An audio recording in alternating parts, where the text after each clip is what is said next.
विनवितो तुम्हासी संत महंत सिद्ध ऋषी नामे तरला नाही कोण नामे तरला नाही कोण ऐसा द्यावा निवडून सांगा विनवितो तुम्हासी संत महंत सिद्ध ऋषी सलगीच्या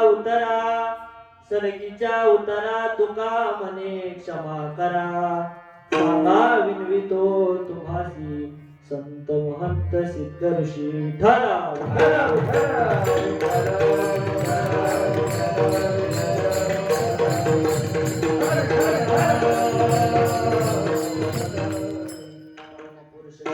पांडुरंग मुरारी कमल नयन काना गोपिका चित्तहारी प्रगट निकट शोभे रुक्मिणी रम्य भामी सदैव वनवासं विठ्ठलं चिंतयामि पांडुरंगा करो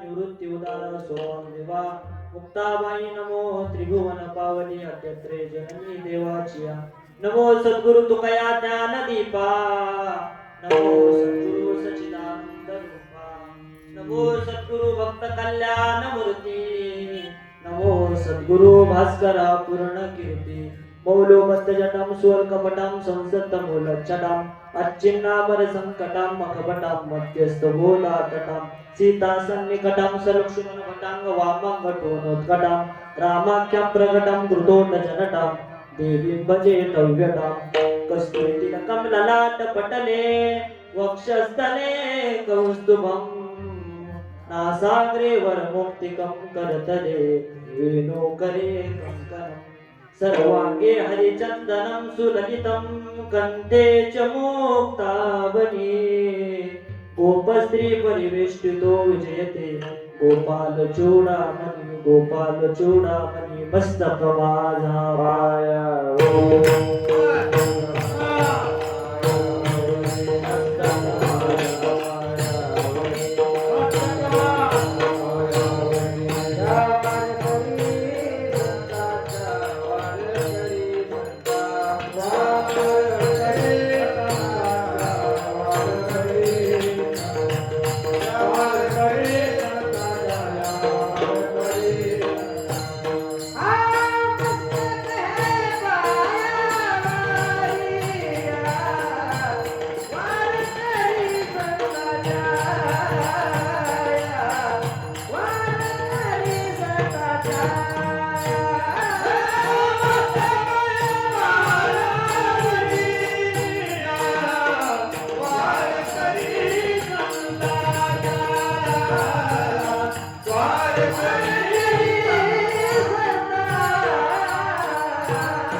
सांगा विनवितो तुम्हासी संत महंत सिद्ध ऋषी प्रस्तुत प्राप्त रूपी प्राप्त प्रसंगी कीर्तन रूपी सेवेकरिता निवडलेला अभंग महान भगवत भक्त संत सम्राट व वैराग्याचे महामेरू असणारे श्रीमंत श्री जगद्गुरु तुकोबाराय यांचा अभंग असून जगद्गुरु तुकोबाराय या अभंगातून भगवंताच्या नामाचा महिमा स्पष्ट करतात विठ्ठला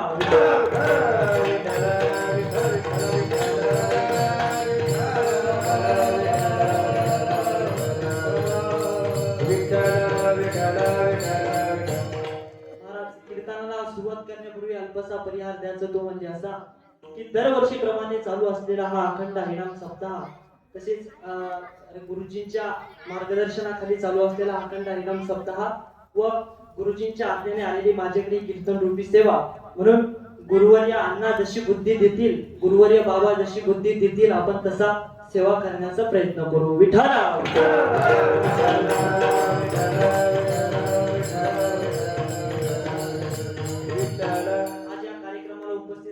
आमच्यावर नितांत प्रेम करणारे असे आमचे परभणीहून या ठिकाणी आलेले विठ्ठल महाराज उमरीकर त्यांचे मनापासून मी धन्यवाद करतो. तसेच आमच्या सोबत आलेले श्री ऋषिकेशजी महाराज असतील, गायन सम्राट श्री कैलास महाराज असतील, गणेश महाराज असतील व संदीप महाराज या ठिकाणी इकडून भगवान महाराज असतील, मी सर्वांचे काय करतो महाराज आभार व्यक्त करतो. आणि अधिक वेळ न लावता माझ्याच चिंतनाकडे मी काय करतो तर बोलतो. विठ्ठला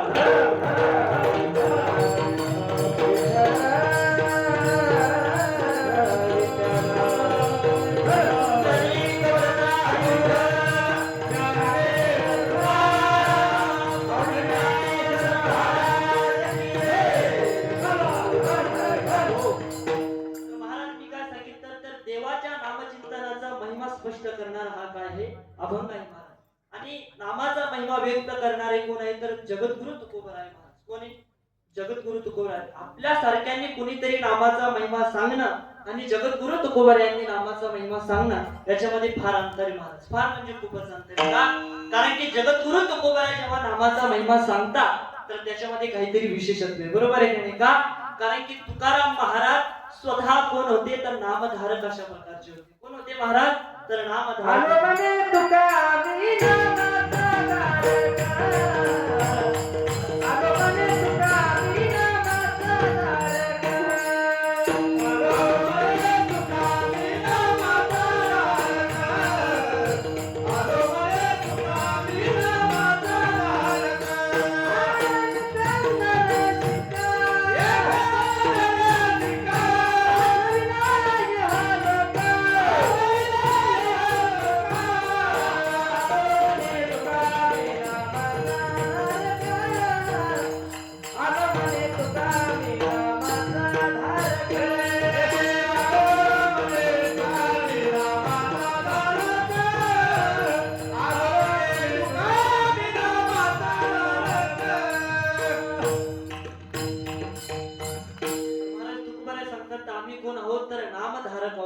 कोण होते तुकोबराय तर स्वतः नामधारक होते.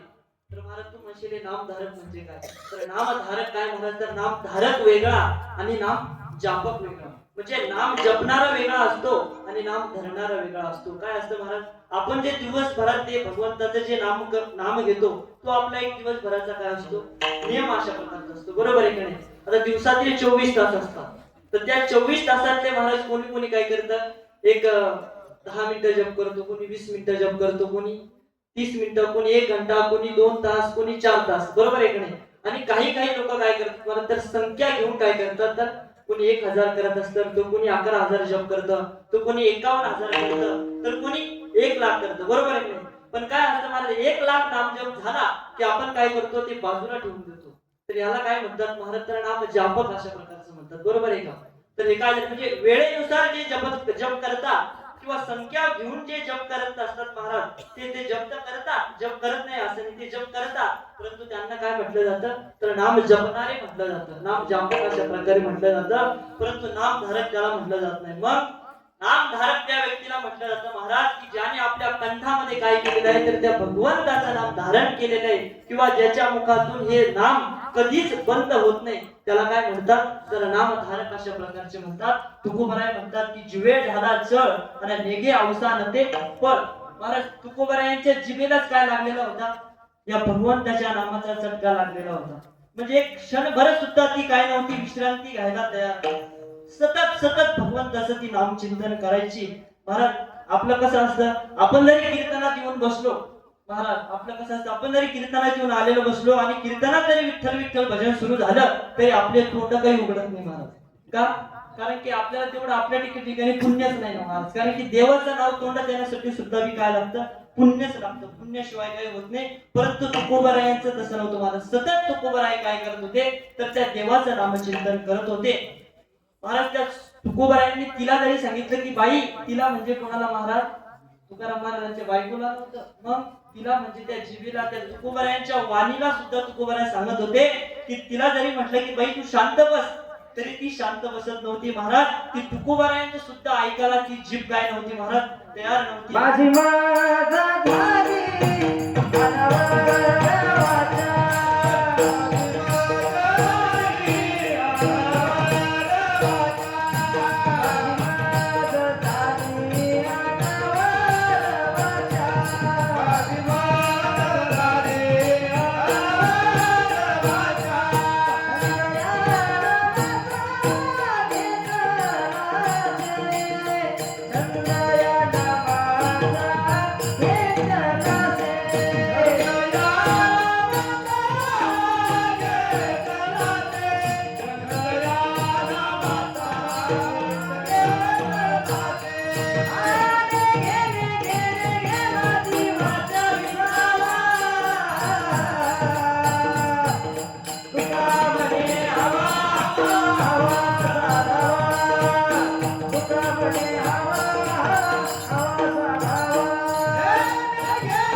ऐकायला तयार नव्हती.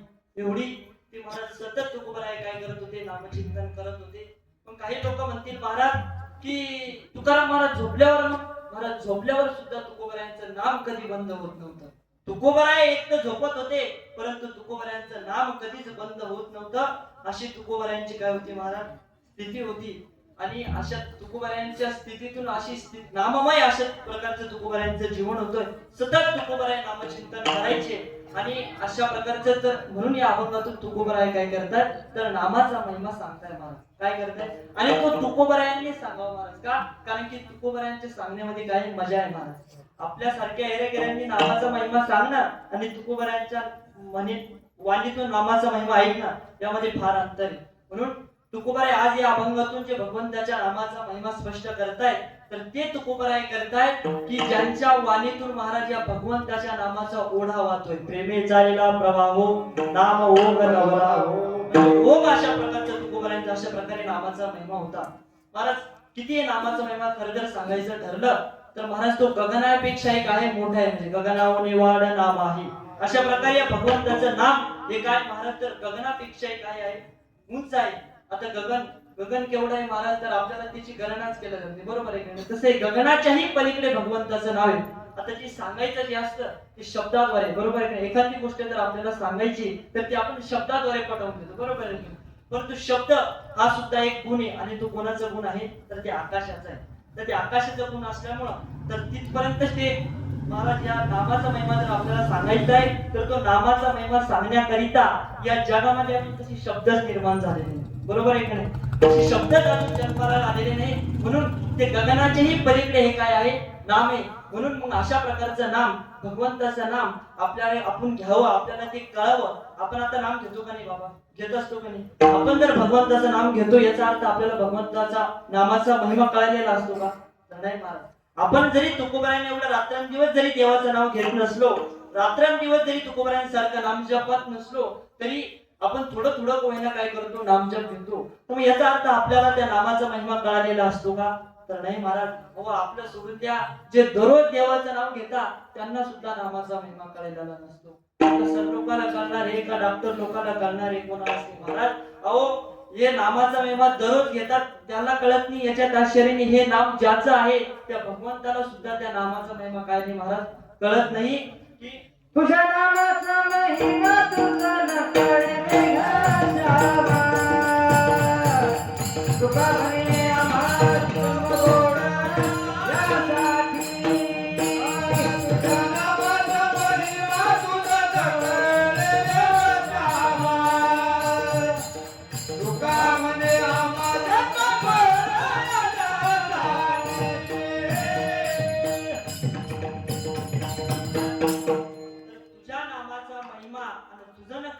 श्यामा. याचा अर्थ काय महाराज ज्या भगवंताचं नाव आहे त्या देवाला सुद्धा त्या नामाचा महिमा माहित नाही महाराज. जगद्गुरु तुकोबराय देवाला म्हणत होते की अरे देवा की तुझ्या नावाचा महिमा हा तुला सुद्धा माहित नाही. एवढा कस काय महाराज तू म्हणशाल कस काय माहित नाही. तर चला रामायणातील प्रसंग एकदा हनुमंतराय काय झाले ते सीता मातेला आणण्याकरिता लंकेमध्ये गेले होते. बरोबर आहे की नाही. माहिती का नाही तो प्रसंग. आणि लंकेत आणायला गेल्यानंतर त्यांनी शोध घेतला की सीता माता या ठिकाणी म्हणून लंका ते जाळून परत प्रभू रामचंद्राकडे आले. आणि प्रभू रामचंद्राकडे ज्यावेळेस आले तर त्यावेळेस महाराज प्रभू रामचंद्रांना सांगितलं की आपली सीता माता या ठिकाणी आहे म्हणून आपल्याला त्यांना आणायला जायचंय. म्हणून महाराज प्रभू रामचंद्र काय केले तर सर्व आपल्या सेनेला घेऊन पुढे निघाले. त्या लंकेच्या दिशेने निघाले. परंतु महाराज लंकेच्या दिशेने जात असताना दक्षिण दिशेला त्यांना काय आडवा आला तर तो समुद्र आडवा आला. पण त्यांना वाटलं आता एवढा मोठा समुद्र तरुण आपल्याला पलीकडे जायचं पण कसं जायचं. म्हणून महाराज त्यांनी काय केलं महाराज हे जामवंत होते सगळे वानर सेना घेऊन ते समुद्राच्या ठिकाणी त्या ठिकाणी धरणं धरून बसले. प्रभू रामचंद्र हे कितीतरी दिवस पण परंतु त्या समुद्राने काही त्यांना वाट दिली नाही. शेवटी मला त्या प्रभू रामचंद्रांना राग आला. त्यांनी धनुष्य काढला आणि त्या धनुष्याला जेव्हा बाण लावणार त्या प्रभू रामचंद्रांनी ठरवलेलं होतं की आज या समुद्राचं काय करायचा नायनाट करून टाकायचा नष्ट करून टाकायचा. मला तो बाण त्या धनुष्याला लावल्यानंतर तो समुद्र घाबरला आणि घाबरल्यानंतर एवढ्या जोरात तो पळत आला. म्हणजे प्रभू प्रभू मला क्षमा असावी म्हणजे तुम्हाला जर समुद्राच्या पलीकडे जायचं असेल तर मी तुम्हाला काय करतो म्हणून एक युक्ती सांगतो. तेवढी युक्ती करा आणि तुम्ही पलीकडे जा. आता युक्ती सांगितली महाराज. युक्ती अशी होती की तुम्ही काय करा म्हणे, तर सेतू बांधून पलीकडे जा. आता रामाला वाटलं आम्ही सेतू बांधायचा, एवढा मोठा सेतू बांधायचा कशी शक्य म्हणे आमच्याकडून. ते म्हणे नाही, ते म्हणे मी तुम्हाला युक्ती सांगतो म्हणे, तुम्ही तसं तसं करा, तशा प्रकारे तुम्ही केलं तर तुम्ही पलीकडे जाशाल. ठीक आहे. मी त्यांना युक्ती सांगितली म्हणे प्रभू रामचंद्र की तुमच्या ज्या सेनेमध्ये, तुमच्या ज्या अयोध्येमध्ये नाही का दोन असे वानर आहे म्हणे की काय की त्यांचं नाव नल आणि नील आहे. तर त्या दोन वानरांच्या हातातून तुम्ही काय करा म्हणे, एक दगड घ्या, त्या दगडावर त्यांच्या हाताने नामांकित राम नाव लिहा आणि त्या दोघांच्या हाताने ते दगड काय करा, ते सेतूला लावा. अशा प्रकारे जर तुम्ही केलं तर तुम्ही ते काय करतील महाराज, दगड तरतील असे त्यांनी सांगितलं. अशा प्रकारे सांगितल्यानंतर काम सुरू झालं. महाराज या दोघांच्याच हाताने बसवण्याचा एवढा उद्देश होता की ते असे सांगतात की विश्वकर्माची ते मुलं होतात असे सांगतात.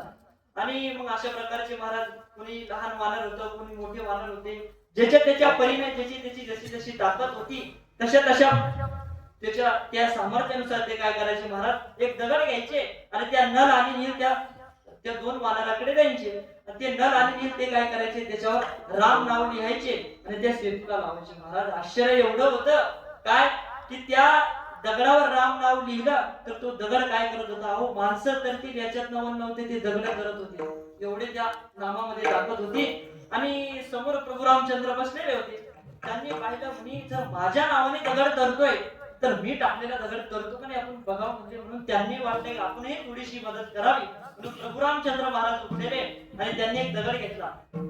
त्यांनी दगड घेतला आणि तो कसा टाकला महाराज, पाण्यात टाकला.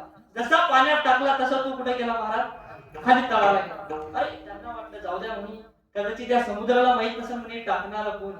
म्हणून घेतला महाराज, दुसरा दगड घेतला आणि दुसरा दगड घेतला तर तो असा डायरेक्ट टाकला नाही, मग असा असा खाकरून फुकरून टाकला महाराज. का बरं, कारण की त्या समुद्राचं लक्ष आपल्याकडे जावं की कुणीतरी टाकणार आहे. म्हणून अशा प्रकारची दुसरा दगड जेव्हा घेतला तर तेव्हा तो खाकरून फुकरून टाकला. महाराज तो दुसरा दगड जेव्हा टाकला तेव्हा तो दुसराही दगड कुठे गेला महाराज, खाली गेला. अरे त्यांना कळलं नाही नेमकं असं काय होतंय म्हणून. पहिला दगड तर गेला पण दुसराही गेला म्हणे. महाराज त्यांना राग आला आणि त्यांनी रागाच्या भरात तिसऱ्या दगडाला त्यांनी आवर्जून सांगितलं, अरे राजा दशरथाचा पुत्र आहे म्हणे, मी प्रभू रामचंद्र काय करतोय म्हणे, दगड टाकतोय. म्हणून मला तिसरा दगड जेव्हा टाकला ना तर तिसरा दगड टाकल्या तोही खाली गेला. महाराज त्यांना वाटलं अरे आपल्या नावाने दगड तरताय आणि आपण टाकलेला दगड तरत नाही, तुमचं काय. म्हणून त्यांना वाटलं आपण 3 दगड टाकले आणि त्या तिन्हीतला एकही तरला नाही, म्हणजे लाजीरवाणी गोष्ट होती, बरोबर आहे की नाही. म्हणून त्यांना वाटलं आपल्याला कुणीतरी पाहिलं तर नाही म्हणे. म्हणून ते इकडे तिकडे पाहत होते पण त्यांना कोणी दिसलं नाही. पण जेव्हा त्यांनी मागे पाठीमागे वळून बघितलं महाराज तेव्हा प्रभुराम हनुमंतराय काय करत होते महाराज, हात जोडून उभे होते. तेव्हा ते प्रभुरामचंद्र हनुमंतरायांना विचारत होते, अरे हनुमंता म्हणे बोला प्रभू. म्हणे अरे काय रे म्हणे, सांग ना म्हणे तू. अरे माझ्या नावाने दगड तरताय आणि मी टाकलेला दगड तरत नाही. तर तेव्हा हनुमंतरायाचं उत्तर येताना एवढं झालं. हो हनुमंतराय म्हणतात, अहो प्रभू रामचंद्र की तुकबराय सुद्धा हे सांगतात काय की तुझ्या नामाचा महिमा आणि तुझं कळे मेघश्यामा, म्हणजे की तारण हा तुझा महिमा नसून तुझ्या नामाचा महिमा आहे. विठाला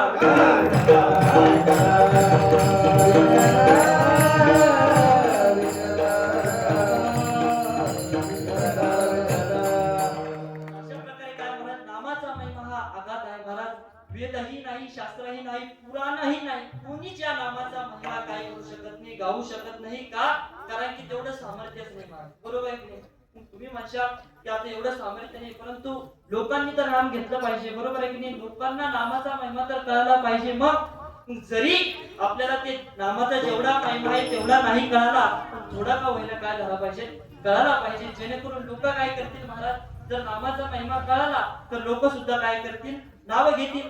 आता मला सांगा, समुद्र आहे, बरोबर आहे की.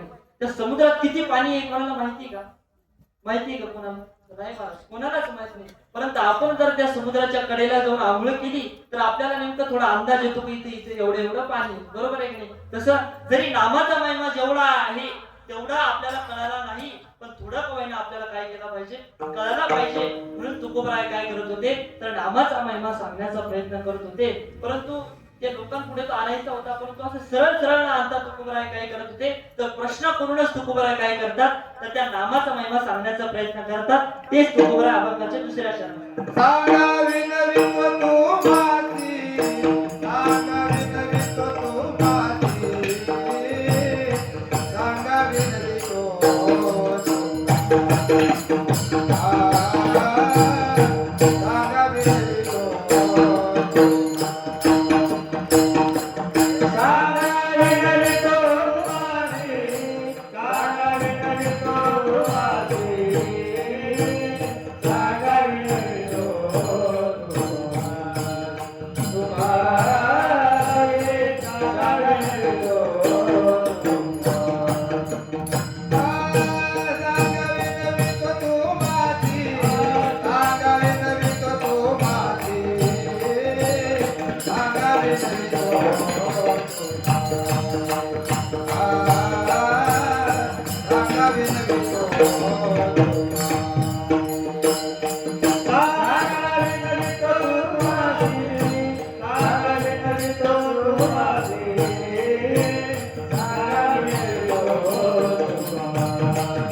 सांगा विनवितो तुम्हासी संत महंत सिद्ध ऋषी. तुकोबराय सांगतात की तुकोबराय त्यांच्याकडे काय करतात तर विनवणी करताय आणि विनवणी करून सांगा म्हणतात. कोणाला सांगा म्हणतात तर संत तुम्ही सांगा, महंत सिद्ध ऋषी या सर्व मंडळींना तुकोबराय काय करतात महाराज तर सांगण्याचा असं प्रकारचे सांगतात.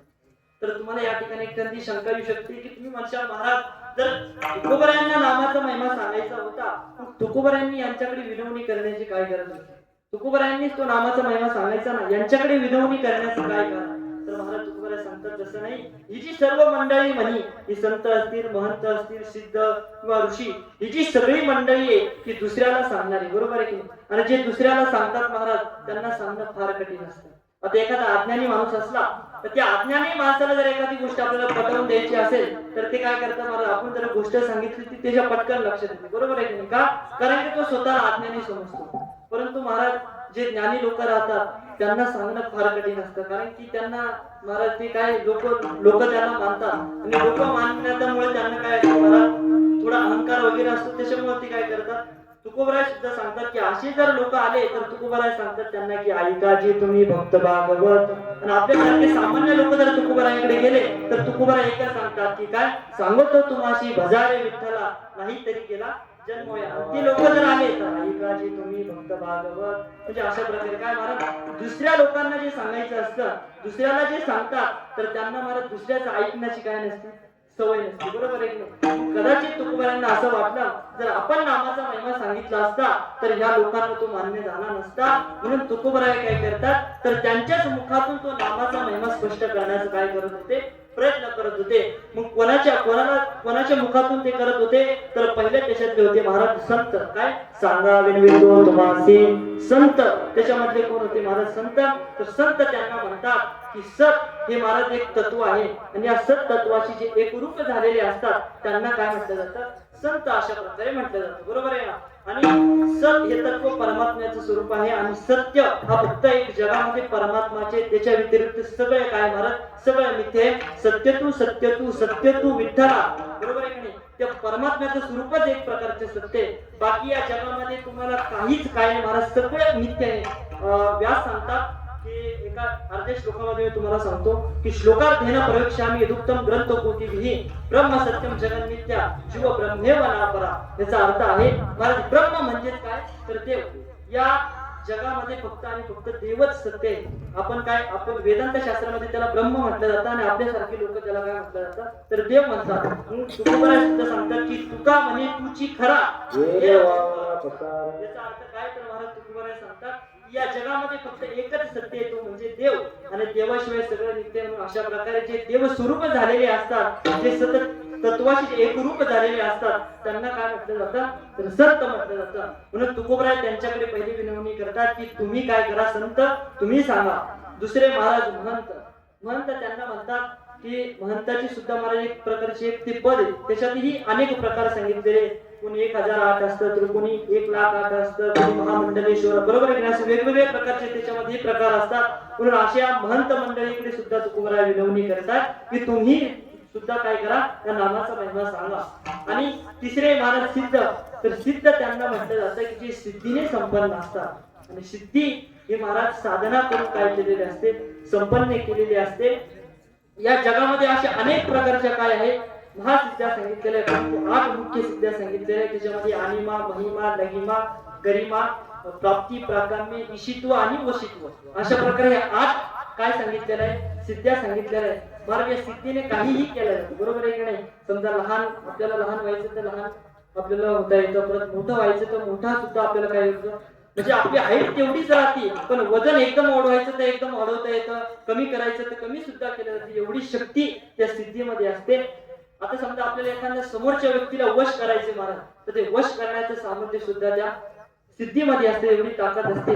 अशा प्रकारचे अनेक ज्या सिद्ध्या महाराज त्या संसाराच्या सिद्ध्या झाल्या. बरोबर आहे की नाही? पण परमार्थाच्या आपण जर सिद्ध्या पाहिल्या तर वैराग्याची प्राप्ती असेल, विवेकाची प्राप्ती असेल, समाधानी शतकाची प्राप्ती असेल, असे अनेक प्रकारचे जे ज्ञानाने जे संपन्न असतात त्यांना काही अशा प्रकारची ती ही परमार्थातले सिद्धी. म्हणून अशा सिद्धीने जे संपन्न असतात त्यांना सिद्ध म्हटलं जातं. बरोबर आहे की नाही? झाले कोण? संत झाले, महंत झाले आणि सिद्ध झाले.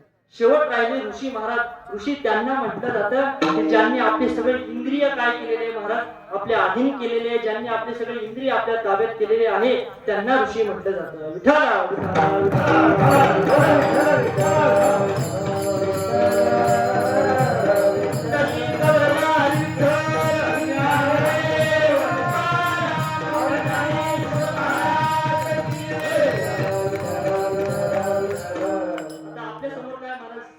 म्हणलं की आपल्या डोळ्यासमोर फक्त एकच चित्र येतं. कोणतं? की ज्यांनी दाढ्या वाढवलेल्या आहे, ज्यांनी मिशा वाढवलेल्या आहे, ज्यांनी केस वाढवलेले आहे, त्यांना काय म्हटलं जातं?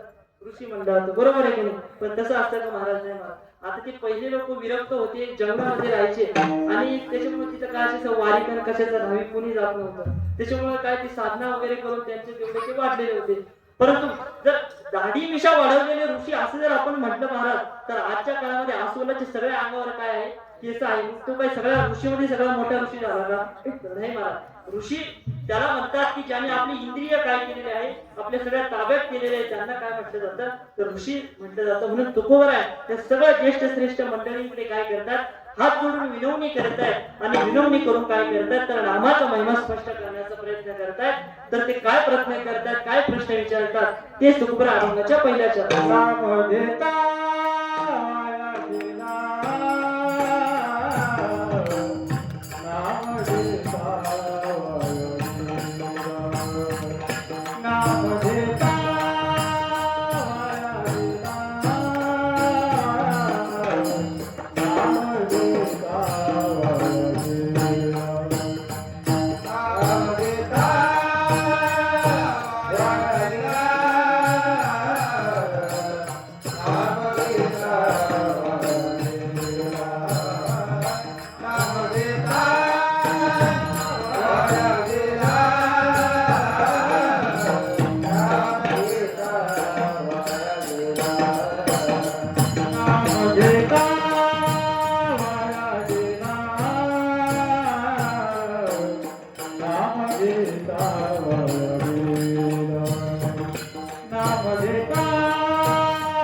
त्या सगळ्या मंडळींना तुकोबाराय सांगतात की तुम्ही सांगा संत, तुम्ही सांगा महंत, तुम्ही सांगा सिद्ध, तुम्ही सांगा ऋषी की काय की आजपर्यंत ज्याने ज्याने भगवंताचं नाम घेतलं आणि तू काय केलाय वायाला गेला असं कोणी ऐकलंय का महाराज? तर नाही महाराज.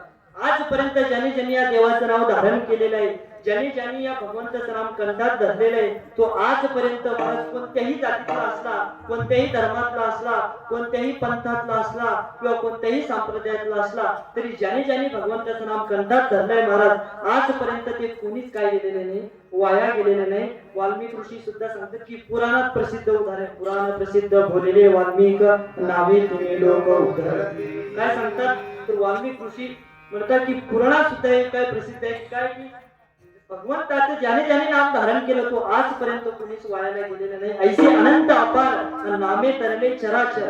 काय तर चर आणि अचर सुद्धा या भगवंताच्या नावाने तरले. तुम्ही म्हणशाल की चर आणि अचर म्हणजे भानगड काय?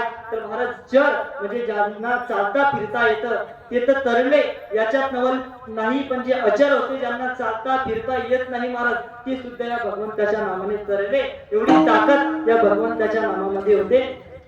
सगळेचे सगळे धरून गेले महाराज. रामायणातील एक प्रसंग होता की जेव्हा राम प्रभूंनी जेव्हा युद्ध केलं तेव्हा त्या रावणाला मारला. रावणा मारल्यानंतर लंका वगैरे सगळी जिंकल्यानंतर ते विभीषणाला राज्य दिलं आणि दिल्यानंतर सीता मात्याला सोडून परत आपल्या अयोध्येत आणल्यानंतर मोठा राज्याभिषेक त्यांचा झाला. आणि एक दिवशीचा दुपारचा प्रसंग होता.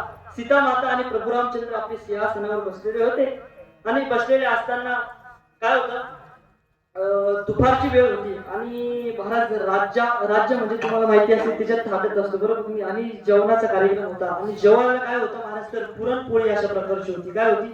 पुरणपोळी. बरोबर आहे की नाही? आणि पुरणपोळी असते की ती महाराज कधी एकटी येत नसते. बरोबर आहे की नाही? आता तुम्हाला माहिती जर आपल्या गावामध्ये जर मंत्री यायचे असेल तर ती एकटे कधीच येत नसतात. बरोबर आहे की नाही? जसं त्यांचा ताफा असतो तसं महाराज त्या पुरणपोळीचा सुद्धा काय असतो महाराज ताफा असतो. जर पुरणपोळी आली तर त्याच्यामध्ये भजे आले, कुरडई आली, पापड आला, सार आले, लिंबू आला, म्हणजे अशा प्रकारची सगळं असं प्रकारचं पाची पक्वान्न त्या ठिकाणी जेवायला होतं. आणि जेवायला सगळे प्रभू रामचंद्र वगैरे असे बसले असताना सगळ्यांनी पोटभर अशा प्रकारचं ढेकर देऊन काय केलं जेवण केलं. आणि जेवण केल्यानंतर त्या प्रभू रामचंद्रांना थोडी वाहपुक्षी करण्याकरिता ते रूम मध्ये गेल्यानंतर हनुमंतराय त्या ठिकाणी होते. हनुमंतराय त्या प्रभू रामचंद्राचे काय करत होते पाय दाबत होते महाराज. हनुमंतराय त्या देवाचे कोण होते सेवकच होते. बरोबर की नाही? हनुमंतराय त्या प्रभू रामचंद्राचे सेवक होते. शरण शरण हनुमंता तुम्हा आलो रामदूता अशा प्रकारे. आणि पाय दाबत असताना परंतु जे पाय जे दाबत होते पण ते कशाने दाबत होते हनुमंतराय तर ते हाताने दाबत होते परंतु त्या हनुमंतरायाच्या मुखातून फक्त एकच चालू होतं का जय राम श्रीराम जय जय राम जय राम श्रीराम जय जय राम जय राम श्रीराम जय जय फक्त हा नाम घेऊन चालू होता आणि तो या दम्मा हलू नव्हता महाराज मोठ्याने काय करत होते म्हणजे लई मोठ्याने नव्हते परंतु त्या प्रभू रामचंद्राच्या झोपेत अडथळा तेवढा येत होता मग तेव्हा त्या प्रभू रामचंद्राने हनुमंतरायाला विचारलं अरे हनुमंता म्हणे बोला प्रभू काय आज्ञा अरे काय म्हणे तुला किरकिर लावली केव्हा जय राम श्रीराम जय जय राम जय राम श्रीराम जय जय राम मला झोपायचं म्हणे मला झोपेत अडथळा येतोय म्हणे तू हे बंद करून टाक म्हणे तर तेव्हा हनुमंतराय म्हणले देवा मला दुसरं तुम्ही काही सांगा पण हे मी बंद करणार नाही अरे असं कसं म्हणे प्रभू रामचंद्र तुला सांगतोय स्वतः मालक तुला सांगतोय तू मला काय म्हणतो मालक म्हणतो ना मग मालकाची आज्ञा आहे तुला की तू काय कर नाव घेऊ नको तरी तू नाव सोडायला तयार नाही आणि काय एवढं नामा तर तेव्हा हनुमंतराय म्हणजे अहो देवा की तुमच्या नावामध्ये हे आहे म्हणे की आज माझ्या हातात तुमचा जो पाय आहे ना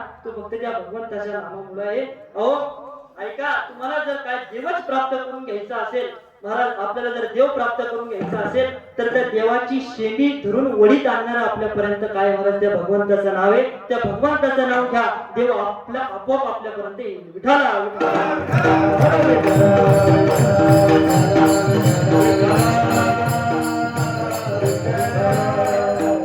नाम उच्चारिता कंठी आणि पुढे उभा जगजिती अशा प्रकारे का महाराज नामाचा महिमा तरी हनुमंतराय नाम सोडत नव्हते शेवटी प्रभू रामचंद्र कंटाळून त्यांना म्हणले अरे माझं स्वतःचं नाव राम आहे आणि मी स्वतः तुला सांगतोय तू नाम सोड परंतु ते नाम सोडायला तयार नव्हते प्रभू रामचंद्र म्हणले जर माझ्या प्राप्तीसाठी तू नाव घेतो ना तर शिजल्यावरी जाळ आणि वाया जायचे ती गुळ आता माझी प्राप्ती तर तुला झालेलीच आहे म्हणे मग तुला नाम घ्यायचं काय कारण आहे म्हणे तर काय आहे म्हणे एवढ्या नामामध्ये तेव्हा हनुमंतराय म्हटले की अहो देवा तुमच्या पेक्षा तुमचं नाव हे काय महाराज आजही श्रेष्ठ आहे तुम्ही माझ्यापेक्षा माझं नाव श्रेष्ठ आहे असं कसं काय म्हणे हो म्हणे तुमच्यापेक्षा श्रेष्ठ आहे का कारण की तुम्ही जे तुमची जी ताकद आहे ती आम्हालाही माहिती आहे म्हणे तुम्ही जे तारलाय म्हणे तुम्ही जे तारताय तुम्ही जे आतापर्यंत लोक तारले किंवा तारताय ते फक्त अयोध्या आणि अयोध्येतले लोकच म्हणतात त्याच्या व्यतिरिक्त काही नाही परंतु तुमचं जे भगवंताचं नाव आहे तुमचं जे नाव आहे तर महाराज तिन्ही लोकांना तारून काढतात एवढी ताकद तुमच्या नामामध्ये मला सांगा की अयोध्यातल्या लोकांना तारणारा राम श्रेष्ठ आहे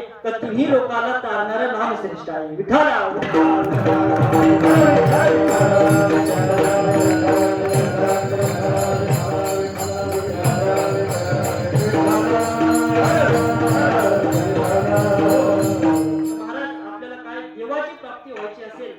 कलियुगामध्ये फक्त एकच काय आहे महाराज नामच आपल्याला एक आहे आता काय नामच एक पर्याय काही गोष्टीला पर्याय असतो आणि काही गोष्टीला पर्याय नसतो बरोबर आहे का आता मला जर समजा इथून कुठपर्यंत जायचे सिल्लोड पर्यंत जायचे बरोबर आहे का तर सिल्लोड पर्यंत जायचं तुम्ही काय करेल महाराज रोडवर जाईल बरोबर आहे रोडवर गेल्यानंतर मी पैपी सिल्लोडला चालले जाईल बरोबर आहे का नाही मला पैपी जमलं तर मी काय करेन महाराज गावातल्या एका मित्राची सायकल घेईल आणि सायकलवर मी काय करेन तो प्रवास करेन नाही मला कोणी सायकल दिली तर मी मोटरसायकल घेईल नाही मोटरसायकल तर मी फोर व्हीलर घेईल नाही कोणी काही दिला तर मी शेवटी हेलिकॉप्टर या बोरगाव मध्ये आणेल पण काय करेल ते सिल्लोड पर्यंत मी जाईल बरोबर आहे की म्हणजे एक ना एक मला काय आहे पर्याय आहे बरोबर आहे की पण काही गोष्टीला पर्याय नसते आता मला समजा भूक लागली बरोबर आहे आता भूक लागली तर मी काय करेन महाराज मस्त घरी गेलो की मस्त एक टीव्ही लावली आणि टीव्ही लावल्यानंतर मी एखादी काय करेन महाराज मालिका वगैरे पेल म्हणजे माझं पोट काय करेल बरोबर आहे का माझं पोट भरण्याकरता मला काय करावं लागेल तर जेवणच करावं लागेल बरोबर आहे की जसं काही गोष्टीला पर्याय असतो आणि काही गोष्टीला पर्याय नसतो तसं या कलियुगामध्ये आपल्याला आपला उद्धार करायचा असेल कलियुगी उद्धार कलियुगी उद्धार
जीवनामध्ये जर उतरून जायचं असेल तर फक्त एकच साधन सांगितलेले, ते म्हणजे काय तर भगवंताचं नाम घ्या. कलो नास्तेव नास्तेव नास्तेव गतिरन्यथा हरे नामैव हरे नामैव हरे नामैव केवलम. फक्त एकच त्या भगवंताचं नाव आपल्याला तारून जाऊ शकतं. म्हणून काय महाराज, या भगवंताने आपल्याला एवढा मोठा 3.5 हाताचं काय दिलेलं आहे, नरदेह दिलेला आहे, दिली इंद्रिय, हात पाय कान डोळे मुख बोलाया वचन. म्हणून आपल्याला जर हा इंद्रिय दिला असेल महाराज, तर त्याचं जे काम आहे आपण ते काम केलं पाहिजे. बरोबर आहे की नाही? आता एखादी जी गोष्ट असते, त्या गोष्टी करता जर ती वस्तू असेल आणि त्याच्या उपयोगी ती आली नाही, तर महाराज ती काय जाती, फुकट वायाला जाते. बरोबर आहे की नाही? काय होतं, एका गावामध्ये एक पाटील राहत होते. खूप म्हणजे श्रीमंत घराण्यातले होते आणि त्यांना एकुलती एक काय होती महाराज, एकच मुलगी होती आणि ती फार सुंदर होती. तिचं इतकं भाग्य उजळलं महाराज, की त्या भाग्य म्हणजे व्यावहारिक दृष्ट्या त्या पुरीचं भाग्य अशा प्रकारचं उजळलं होतं की तिला अशा प्रकारचं एक स्थळ आलं होतं आणि तिचं लग्न झालं. लग्न झाल्यानंतर तिचा जो नवरा होता महाराज, तो नवरा दुसऱ्या देशामध्ये कशाला होता, त्या कंपनीचा मॅनेजर होता. आणि मॅनेजर असल्यामुळे तो खूप पैशावाला होता. आणि यांची सासू सासऱ्यांची सुद्धा खूप इच्छा होती की जावई बापू लय दिवस झाले आपल्या गावात काही आले नाही, म्हणून यावर्षी धोंड्याचा महिना आहे, म्हणून त्यांनी यावर्षी यावं म्हणून त्यांनी फक्त अशी इच्छा उत्पन्न केली. इच्छा उत्पन्न केल्यानंतर 10-12 वर्ष झाले ते जावई बापू काही आलेच नव्हते. मग अचानकच त्यांचं पत्र आलं की म्हणे काही कारणास्तव आमच्या कंपनीतल्या काय कर्मचाऱ्यांनी काय घेतले, मी संप मागवला, म्हणून मी काय झाले, मला 10 दिवसाची सुट्टी आहे, तर मी काय करताय, मी आपल्या सासूबाईला येतो. महाराज एवढा आनंद झाला त्या सासूबाईला तर एवढा ती गगनातच ती महाराज, ती सासूबाई अशी गावातून नव्हती चालत, अशी थोडी वरूनच चालत होती. कारण की हा जावई बापू होते ना, आणि जावई बापू असल्याबरोबर सगळं महाराज त्यांनी गावाला आमंत्रण दिलं, ह्या तारखेला बापू येणार, जावई बापू येणार आहे, म्हणून त्यांनी सगळ्या गावाला आमंत्रण दिलं. पंचकृषीला मंडप टाकला अख्ख्या गावामध्ये. गावात मंडप टाकल्यानंतर सगळं त्या दिवशी गावाला आमंत्रण दिलं, सगळं सांगितलं हे आणा ते आणा. आणि जावई बापूंनी त्या मुलीला सुद्धा बोलावून घेतलं आणि सांगितलं की जावई बापूला काय काय आवडतं, म्हणून सगळं खीर बापडी बासुंदी सगळे गुलाबजामुन सगळे आयटम केले महाराज. आणि आयटम केल्यानंतर त्या जावई बापूंनी सांगितलं होतं की मी 9च्या गाडीने येईल. महाराज ती 9 वाजता ती बस स्टँडवर गाडी येणार होती. हे सगळे महाराज गपडे धमकी घेऊन पुढे गेले होते. 7 वाजता तिथे जाऊन बसले होते हे सासरेवा ते जावईला आणण्याकरता. आणि महाराज आज 7ची गाडी आली, ती गेली, 8:30ची गाडी आली, तीही गेली. आणि जेव्हा 9ची गाडीला ते येणार होते म्हणून सगळे सज्ज झाले महाराज. गाडी आली, गाडीची बेल वाजली, पहिले व्यक्ती खाली उतरला, दुसरा उतरला, तिसरा उतरला, सगळी गाडी खाली झाली महाराज. परंतु त्या गाडीतून शेवटी जावई बापू काही आले नाही. शेवटी डबल बेल झाली आणि ती एसटी कुठे निघाली महाराज, इकडे कन्नड साईडला निघाली. कन्नड साईडला निघाली, परत 5 मिनिट थोडी अंतरावर गेली आणि परत ती थांबली. म्हणजे पाटील बुवा कोण आहे, तेव्हा लगेच सगळे पळत गेले महाराज पाटील बुवा. तर त्या खिडकीतून महाराज फक्त काय जावई बापूने आले, मग फक्त एकच हात आला त्या कंडक्टरचा. त्या कंडक्टरच्या हातात एकच चिठ्ठी होती आणि त्या चिठ्ठीत असं लिहिलेलं होतं महाराज काय की म्हणे सासरेबा मला माफ करा, म्हणे काही कारणास्तव काय झालं, म्हणे संप मागे घेतल्यामुळे आता माझं काही येणं जमत नाही महाराज. जशी ती चिठ्ठी पाहिल्यानंतर त्या सासऱ्यांना काय झालं महाराज, तिथेच चक्कर येऊन तो पडला. आणि म्हणून मग आता आजूबाजूची सगळे लोक होते, कोणी चप्पल घेतली, कोणी कांदा फोडा नाकाला लावला, ते उठले महाराज कस तरी. आणि हे वापस आले महाराज. ती सासूबाई अशी वरूनच पाहत होती गच्चून, आले कनी म्हणून त्यांना तिला ओढच लागली होती जावई बापूले दिवसानंतर घरी येत आहे म्हणून. आले नाही, नंतर लगेच ते त्याला धरून आणलं महाराज घरामध्ये. त्या सासरे बाबांना धरून आणल्यानंतर ही फक्त विचारते आली का कुठे, काय झालं महाराज. सासूबाईच्या म्हणजे कळालंच ना नेमकं काय झालं. मग शेवटी महाराज ते गावातले लोक म्हणे सासरे पाटील आपण काय करू, म्हणे आता सगळं गाव आलेलं आहे, म्हणे सगळं स्वयंपाक तयार झालेला आहे, रेडी झालेला, आपण काय करू, पंक्ती बसवून टाकू म्हणे. हे म्हणलं बसवा आता काय, म्हणून महाराज सगळ्या पंक्ती वगैरे बसवल्या. आणि बसवल्यानंतर ती सासूबाईचं फक्त एकच चालू होतं महाराज. जेव्हा तिने ऐकलं की जावई बापू आले नाही, तर तिच्या तोंडाला फक्त एकच पट्टा लागले होता काय की एवढं केलं आणि वायाला गेलं, एवढं केलं आणि वायाला गेलं, बस हेच चालू होतं. शेवटी ते गावातले लोक त्या बाईला म्हणले का अगं बाई, म्हणजे एवढं मोठं गाव जेवायला आलं म्हणे, सगळे लोक जेवून पत्तावाळ्याचा ढीक लागला म्हणे. शेवटी जेवण सुद्धा संपत आलं आणि तरी तुम्ही म्हणताय म्हणे एवढं केलं आणि वायाला गेलं. तर तेव्हा त्या म्हातारीचं उत्तर होतं म्हणजे ही सगळी कोल्या कुत्र्याची काय म्हणे भरती आहे म्हणे. जसं महाराज याच्या हसण्याला जाऊ नका, जसं ती सासूबाई काय सांगत होती कोल्या कुत्र्याची जशी भरती आहे, म्हणजे हे जे स्वयंपाक ज्या जावई बापूसाठी केला होता, ती जावई बापू आले नाही म्हणजे तू वायाला गेला असं तिचं म्हणणं होतं. तसं महाराज हा देवाने आपल्याला मानव देह दिलेला आहे आणि हा मानव देह दिल्यानंतर आपण जर त्या देवाचं नाव घेतलं नाही तर हा सुद्धा काय जाणार आहे महाराज काहीतरी गेला जन्म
सांगत होते की तुम्ही काय करा जर देवाचं नाव घेतलं नाही तर तुम्ही वायाला जाशाल म्हणजे याचा अर्थ काय तर ज्याने ज्याने भगवंताचं नाव घेतलं महाराज तो आजपर्यंत वायाला जात नाही म्हणून हा मानव देह दिल्यानंतर आपण काय करायला पाहिजे या देहाचा कधी अभिमान धरला नाही पाहिजे महाराज आपण काय करत असतो या देहाला मी म्हणत असतो माझी गाडी आहे माझा बंगला आहे मी आहे असे माझे मामा आहे माझा भाऊ आहे बरोबर आहे की असा देहाभिमान धरणं काय नाही योग्य नाही काय कसं असतं महाराज आपण देहाचा अभिमान कसा धरतो माहिती का एका गावामध्ये आता तुम्हाला माहिती आहे ऋषी पंचमीचा दिवस बरोबर आहे की तो महिलांचा सणाचा दिवस असतो आणि महिला त्या दिवशी काय करतात महाराज त्या ऋषी पंचमीच्या दिवशी काय करत असतात त्या पूजा वगैरे असते काही ऋषी पंचमीला आणि ती पूजा असते ती म्हशीच्या त्या दिवशी ते म्हशीचं शेण लागतं बरोबर आहे की नाही ते ऋषी पंचमीला ते म्हशीचं शेण लागत असतं आणि एका गावामध्ये काय होतं महाराज एका बाईकडे अशा म्हशीचा गोठा होता 20-25 अशा म्हशी होत्या आणि म्हशी असल्यामुळं ती आता त्या काळामध्ये त्या सध्या त्या दिवशी नाही कोणत्या दिवशी पण त्या ऋषी पंचमीच्या दिवशी त्या म्हशीच्या शेणाला काय येतो महाराज भाव येतो म्हणून त्या बाईने काय केलं महाराज एक असा सोन्याचा जो तराजू असतो तो मोजायचा तो घरी आणला आणि घरी आल्यानंतर त्याला वरून काय केलं महाराज काच जशी सोन्याच्या दुकानात त्या तराजूला कशी हवा येत नाही तशी त्या प्रकारे ती काच वगैरे तिने तराजू आणून ठेवला आणि तराजू आणल्यानंतर महाराज त्या दिवशी म्हशीला खूप मागणी असते बरोबर आहे की नाही आणि मग तिने काय केलं रोजच्या प्रमाणे आपल्या त्या गोठ्यातून म्हशी सोडल्या आणि म्हशी सोडल्यानंतर चरायला ती गेली परंतु ती म्हशी सोडल्यानंतर गेल्यानंतर ती मागून त्या म्हशीचा काय केलेलं होते महाराज त्या म्हशीच्या पाठीमागून टोपलेच लावलेले होते का कारण ते शेण खाली पडू नये कारण त्या दिवशी खूप मागणी होती ना आणि त्याच्यातलं काय झालं महाराज त्या म्हशीची जे फौज होती त्या फौजीतील एका म्हशीच्या पायाखाली काय आलं काय जाऊन ती एकदमच उधळली महाराज जशी उधळली तशी ती एकदमच पुढे गेल्यानंतर हिला वाटलं की आपण जर एकाच्या मागे गेलो तर ह्या सगळ्या म्हशीकडे तेव्हा आपण बहुमतीला काय करू म्हणजे किंमत देऊ म्हणून त्या म्हशीला तिने सोडून दिलं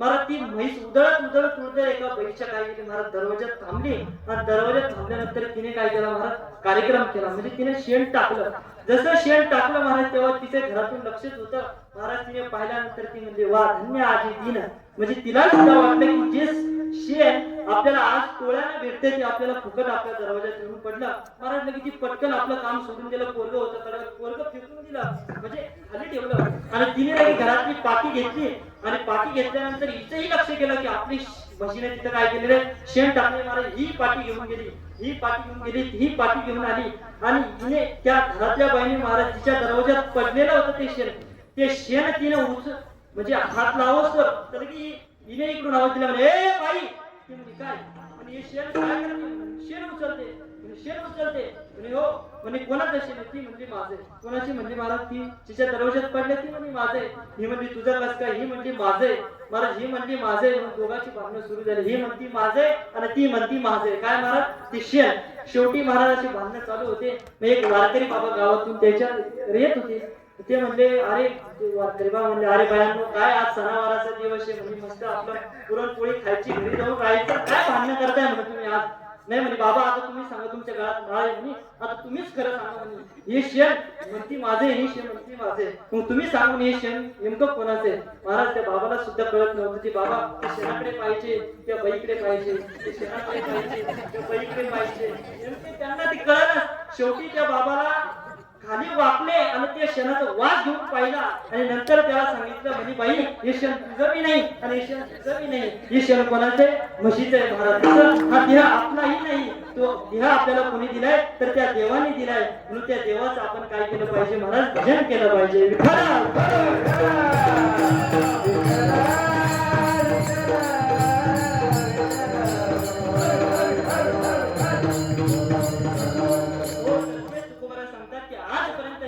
भगवंताचं नाम घेतलंय ते काय गेले माणूस सगळे चलून गेले कोणीही वायाला गेलेले नाही कोणी वायाला गेलेले का असं जर कोणी असेल तर ते मला सांगा तेच तुकोबरा अभंगाचे तिसऱ्या चरण नामे तरला नाही कोणा, नामे तरला नाही कोणा, नामे तरला नाही कोणा, नामे तरला नाही कोणा,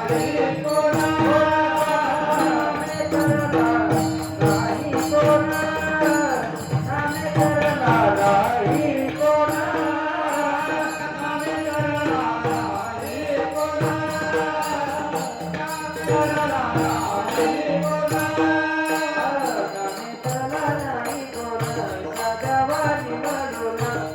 तरला नाही कोणा, नामे तरला नाही कोणा,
सांगतात की आजपर्यंत ज्यांनी ज्यांनी नाम घेतलंय आणि ते वायाला गेले असं कोणी ऐकत नाही महाराज ज्यांनी जे वाया गेले असं एकच आम्हाला दाखवा म्हणे ऐका असं तर नाही महाराज ज्याने ज्याने भगवंताचं नाम घेतलंय ज्याने ज्याने कंठात धारण केलेले ते सगळे आजपर्यंत काय गेले उद्धरून गेलेले वाया वाया आजपर्यंत कोणीच गेलेले नाही तसं कारण की महाराज ती नामात तेवढी शक्तीच आहे की नामापाशी जो आला तो त्याला काय करून नेतो तारून नेतो म्हणजे कितीही मोठा समुद्र असला तरी त्या समुद्राला पार करणारे भगवंताचं नाम आहे आपण सर्वांनी भगवंताचं नाम घेतलं पाहिजे काय करतो महाराज आपण काय करतो ज्याचं नाव घ्यायचंय त्याचं नाव घेत नाही आणि भक्त सुद्धाचे ज्याचं नाव घेत बसतो आता कीर्तनातही सध्या काही वारकरी संप्रदायाची परंपरा असते की त्याच्यामध्ये फक्त आणि फक्त संतांच्याच गोष्टी मांडाव्या लागतात एरवी कोणाचं त्याच्यामध्ये उच्चारण करू नये कारण की त्याचं पाप लागतं असं संतांनी सुद्धा सांगून ठेवलेले आहे म्हणून अशा प्रकारे ज्याचं नाव घ्यायला पाहिजे आपण त्याचं नाव घेत नाही आणि दुसऱ्याच भक्त सुद्धाचं नाव घेत बसतो आता याच्यावर गुरुवरे बाबा विनोदाने दृष्टांत सांगत असतात की आपण नाव ज्या देवाचं घ्यायचं पाहिजे त्याचं घेत नसून दुसऱ्या कोणाचं पण घेत असतो गुरुवरे बाबा सांगतात की एका गावामध्ये काय होतं एक जोडपं होतं महाराज नवरा बायकोचं आणि अत्यंत एकमेकावरती निष्ठावान अशा प्रकारचे प्रेम करणारे ते जोडपं होतं खूप एकमेकावरती प्रेम करायचे आणि तिलाही वाटलं आपण आपल्या पतीवर एवढं प्रेम करतोय पण आपण आजपर्यंत त्यांना काही गोष्ट एखादी वस्तू आपण विकत घेतली नाही आणि त्यालाही वाटलं की आपल्यावर एवढी प्रेम करते तर आपणही तिला काही ना काही द्यायला पाहिजे म्हणून महाराज त्याला काहीतरी वैराग्य उत्पन्न झालं महाराज तो तंबाखू खात होता पण त्याला काहीतरी वैराग्य उत्पन्न झालं म्हणजे साधू संतांच्या संगतीत राहून का होत नाही पण ते उत्पन्न झालं आणि त्यांनी काय केले महाराज ती तंबाखू सोडून दिली आणि ती तंबाखू सोडून दिल्यानंतर त्याचे जे पैसे होते 2 रुपये म्हणा 10 रुपये म्हणा असे त्याने जमा करत तिच्या वाढदिवसापर्यंत त्याने ती जमा केली आणि जमा केल्यानंतर तिचा वाढदिवस आला महाराज तर त्याच्या बायकोचा वाढदिवस आल्यानंतर त्यांनी काय केले महाराज, ते पैसे जमा केलेले त्यांनी काय केले महाराज, 2 तोळ्याची, आता ते मला काही समजत नाही त्यांना तिला किती तोळे लागतं, पण ते 2 तोळ्याची त्यांनी काय केली महाराज नथ केली. आणि नथ केल्यानंतर त्यांनी अशी ती घरी आणली. घरी आणल्या म्हणजे तिला सांगितलंच नाही. आणि घरी आणल्यानंतर तिला सांगितलं की तुझा वाढदिवस आहे. ती म्हणते हो. म्हणजे तू डोळे बंद कर, मी तुझ्यासाठी काहीतरी आणलेलं आहे. मला तीही खुश झाली की माझ्या नवऱ्याने मला किती दिवसानंतर काहीतरी आणलंय, म्हणून तिला डोळे बंद करायला लावले. महाराज त्या तिच्या पत्नीने, कारण की ती प्रेम करत होती महाराज, असं काही खोटं वाटत तिचं प्रेम नव्हतं, म्हणून तिने डोळे बंद केले. आणि डोळे बंद केल्यानंतर महाराज त्याने तिच्या समोर अशी मूठ धरली आणि ती मूठ उघडली आणि तिने नुसता असा हात लावला. आणि हात लावल्यानंतर महाराज तिने पाहिलं, तर महाराज तिने पाहिल्यानंतर एवढा तिला आनंद झाला. आता ते महिलालाच माहिती सोनं पाहिल्यानंतर किती आनंद होतो, म्हणून ती एवढी खुश झाली महाराज ती बाई. बस तिने काय केलं, लगेच ती नथ बाजूला ठेवली, लगेच वाढून दिला, की त्याला जेवायला घेतलं. महाराज तो जेवण करून आपल्या रोजच्या नियमाप्रमाणे निघून गेला कामाला. पण ही म्हणजे महाराज तिने लगेच ती नथ घेतली, ते होल बारीक होतं म्हणून लगेच सोनाराकडे गेले, धामणीने ते मोठं करून आणलं, पण ती नथ त्याच्यात घातली. महाराज नथ घातल्यानंतर काय केली महाराज, ती काय करत होती, घरात बसली नाही, मग लगेच ती घराच्या बाहेर आली. गल्लीत की बाहेर बसलेल्या होत्या आणि त्या बायांना ती सांगत, म्हणजे ती सांगत नव्हती, पण ती दोनदा अशी नाक शिकरायची, अशी नाकाला हात लावायची. का? कारण की ती नथ मी घेतली म्हणून ती सांगायची, असं तिला सांगायचं होतं. म्हणून ती सगळ्याला सकाळपासून फक्त एकच सांगायची, काय आमची परिस्थिती का बाई, आणि कॅन्सर आणि माझ्यावर ना, आणि इतकं आणि प्रेम आहे ना, असं. म्हणजे ती सुरुवात झाली तिचं, ती विष्णू सहस्त्रनाम सुरू झालं की आमचं त्यांच्यावर ना इतकं प्रेम येणार, आमच्या ऐकत नसताना सुद्धा त्यांनी मला काय केलं, सोन्याची नथ आणली. बस एक झालं घर की ती घर झाले की एक घर झाले की असं सत्यनारायणाची पूजा कशी चालते तशी तिने ती सुरू केली, एक घर एक घर. अशानंतर महाराज समोर ती कबीर महाराजांच्याच गल्लीत राहत होती. कबीर महाराजांच्या काळात हे दृष्टांत आहे. आणि समोरून कबीर महाराज येताना ती दिसले, तिला इतका आनंद झाला, तिला वाटलं अरे बाप, म्हणजे जर आपण एकाला सांगण्यापर्यंत जर महाराजला जर सांगितलं आणि महाराजांना जर कीर्तना सांगून दिलं तर सगळ्या गावाला माहित होईल काय की माझ्या नवऱ्याने मला सोन्याची नथ दिली. म्हणून ती पळतच गेली महाराज त्या कबीर महाराजांच्या पायावर गेली. आणि पायावर गेल्यानंतर ते कबीर महाराजांचे पाय धरले आणि बोलायला सुरुवात करणार. तर कबीर महाराज म्हणले बस म्हणे शांतबाई, तुला फक्त एवढंच सांगायचं आहे काय की तुझ्या नवऱ्याने तुला काय आली महाराज नथ आणली. ती म्हणे बाई महाराज, तुम्हाला तर दुसऱ्याच्या मनातलं कळतं म्हणे, मी सांगण्याच्या अगोदरच तुम्हाला काय झालं म्हणे, कळलं की मला अशा अशा प्रकारचे सांगायचंय. तर तेव्हा कबीर महाराज सांगले, अगं बावळट बाई म्हणे, अहो कस काय कळणार नाही, सकाळपासून संध्याकाळपर्यंत तुझ्या तोंडाला पट्टा नाही म्हणे की काय, की ज्या नवऱ्याने तुला नथ आणली, काय ज्या नवऱ्याने तुला नथ आणली त्या नवऱ्याचं तू नाव करते, सकाळपासून संध्याकाळपर्यंत तुझ्या तोंडाला काय नाही पट्टा नाही, फक्त त्याचं नाव घेते की त्यांनी मला नथ आणली, त्यांनी नथ आणली. तेव्हा कबीर महाराज तिला सांगतात, अगं बाई मला तुला एवढंच सांगायचं म्हणे, जर त्या नवऱ्याने तुला नथ आणली त्याचं नाव तू सकाळपासून घेते, परंतु हे नाक ज्याने दिले त्या भगवंताने जर या नाकाच्या ऐवजी एखादा असा खड्डा दिला असता, त्या खड्ड्यात तू पोट रावला असता का महाराज? नाही. तर त्या ज्या भगवंताने हे नाक दिलंय महाराज, त्या भगवंताचं नाव तिने घेतलं नव्हतं, पण त्या नवऱ्याचं नाव ती काय करत होती, घेत होती. याचा अर्थ ज्याने इंद्रिय हातपाय कान दिले त्याचं नाव आपण घेत नाही, ज्याचं घ्या आपल्याला घ्यायचं पाहिजे त्याचं घेत नाही, आणि दुसऱ्याच भलत असेल त्याचं आपण काय करत बसतो महाराज, नाव घेत बसतो. अशा प्रकारे आपण भगवंताचं नाव घेतलं पाहिजे. का? कारण की भगवंताच्या नामामध्ये जेवढी ताकद आहे तेवढी दुसरी कशामध्येच ताकद नाही. अहो या भगवंताच्या नामाने अनंत काय होते महाराज, राशी पापाचे जळतात.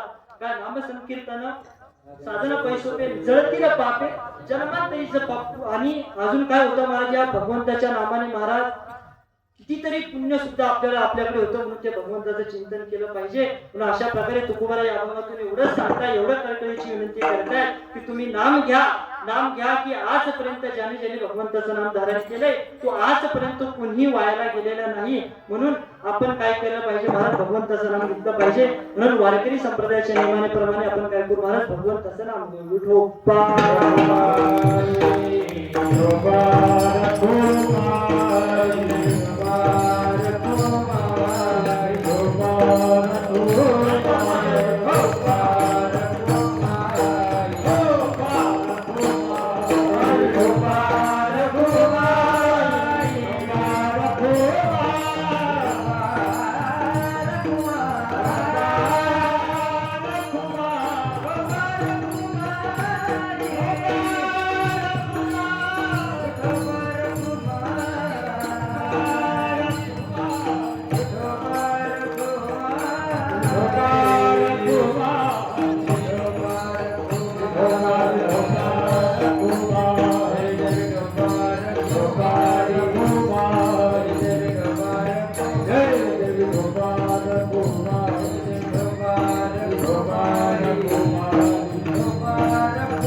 महाराज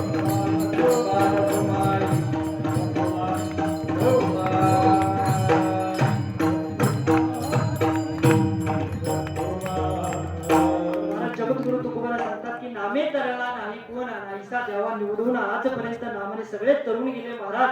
अशा प्रकारे काय तर तुकोबाला शेवटी सांगताना म्हणतात की काय की सलगीच्या उतारा आणि तुका म्हणे क्षमा करा. तुकोबाला सांगतात की या बोलण्याच्या ओघामध्ये माझ्याकडून काही शब्द चुकीचे गेले असेल, तुम्ही संत मंडळी आहात, महंत मंडळी आहात, म्हणून सर्वांनी काय महाराज मला क्षमा करा. प्रेमाने लाडाने काय करा तर सलगीच्या उतारा, सलगीच्या म्हणजे लाडाने प्रेमाने मला काय करा माफ करा. आणि तुकोबाला फक्त हे सांगतात की सांगा तो तुम्हासी संत महंत सिद्ध ऋषी महाराज झालेली कीर्तन रूपी सेवा गुरुवर्य अण्णाने जशी बुद्धी दिली तशी मी सेवा करण्याचा प्रयत्न केला. माझे एकही शब्द नसून गुरुवर्य बाबांचे असतील, अण्णाचा आशीर्वाद असतील, म्हणून तुम्ही मला समजून घेतले, मी तुमचे आभार मानतो. म्हणून झालेली कीर्तन रूपी सेवा मी याच ठिकाणी काय करतो अण्णाच्या चरणी अर्पण करून माझी याच ठिकाणी कीर्तन सेवा संपन्न करतो. विठ्ठल जय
Bye.